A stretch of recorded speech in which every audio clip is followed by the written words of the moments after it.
Hello everyone, welcome to MCQs for Judiciary Exams. Question number 1. If a court confirms a trial court sentence, what action is expected from the convicted persons? Option A. File a fresh appeal immediately. Option B. Surrender to serve the sentence. Option C. Request bail automatically. And option D. Report to the police station without surrender. The correct answer is option B.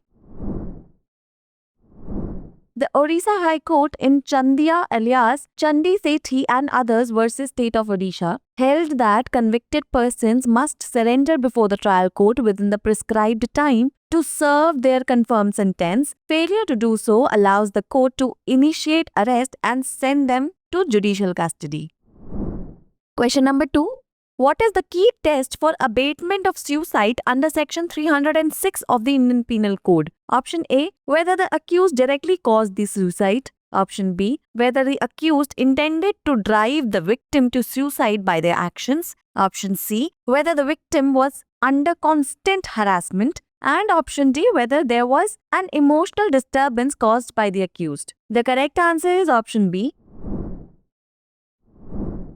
The Supreme Court in the case of Abhinav Mohan Delkar versus the state of Maharashtra and others clarified that to sustain charges under Section 306 of IPC, which states for abatement of suicide, there must be a proximate act that directly links the accused action to the suicide. Mere harassment over a long period is insufficient unless it is the final act that drove the victim to suicide.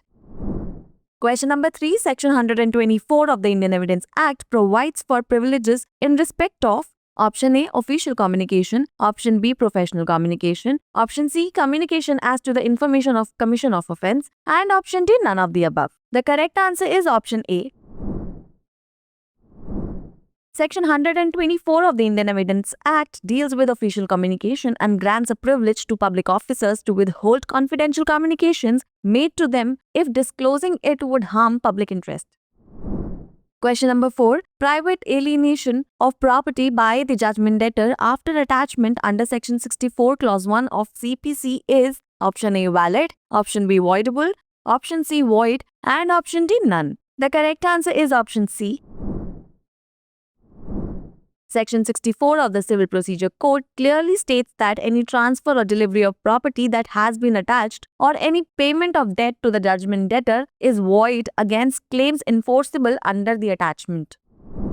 Question number 5. Preliminary degree can be passed in a suit. Option A for partition, option B of partnership, option C for possession and messe profits, and option D. None of the above. The correct answer is option D. A preliminary decree establishes the right and liabilities of the parties before the final decree is issued and is commonly used in cases where further proceedings are needed to implement the initial determination. It's the time for practice question. Payment and delivery under Sales of Goods Act 1930 is option A. Implied condition, option B. Express condition, option C. Concurrent condition, and option D. May be implied or express condition. Pin down your answers in the comment section below.